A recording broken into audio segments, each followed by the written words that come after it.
তো দিভাই আজকে কি রান্না হচ্ছে দুপুরবেলায় দেখাই। এই যে দেখছো ইলিশ মাছের পাতলা ঝোল কালো জিরে দিয়ে, আমি বলছি বেগুন আর আলু দিয়ে পাতলা ঝোল কালো এই ইলিশ মাছের এত ভালো লাগে না।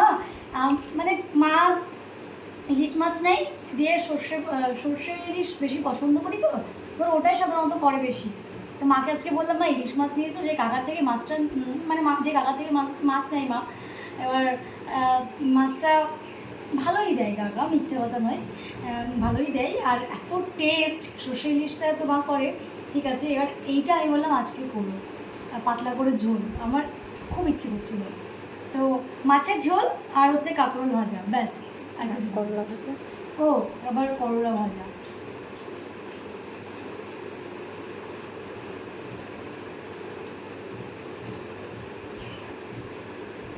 কালকে চিংড়ি মাছটাও দারুণ ছিল। একদিন আমি দেখাবো, কাকার ওখানে অনেক মাছ থাকে, অনেক রকমের।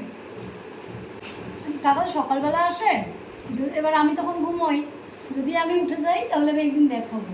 কাকা অনেকটা সকাল সকাল আসে, যদি আমি উঠে পড়ি তাহলে দেখাবো যে কত রকমের মাছ নিয়ে আসে কাকা।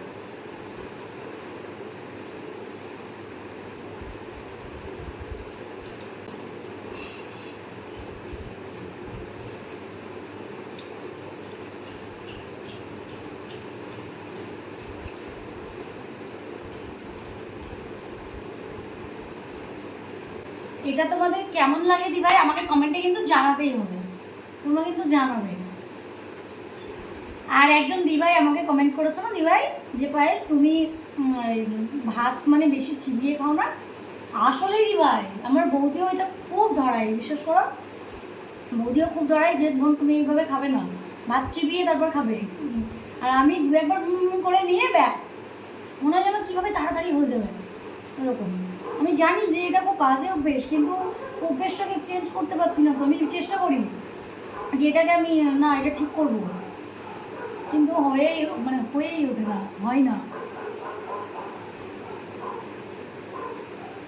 ভিডিও করতে বসবো, আগে ভাবলাম খেয়ে নিই, আজকে ভিডিও করিনি, অনেক লেট হয়ে গেছে। আজকে বৃষ্টি পড়ছিল, তো বৃষ্টি পড়লে ওদের কাজগুলো করা হয় না। এবার ওদের কাজগুলো করতে গিয়ে ওদেরকে তো আমি বের করতে পারবো না, পরিষ্কার করতে পারবো না। তো সেই জন্য কী হতো, বেলা হয়ে গেছে অনেক। এইমাত্র আমি ওদের পরিষ্কার করে স্নান ধান করে খেতে বসলাম, এখন গিয়ে ভিডিও বানাবো।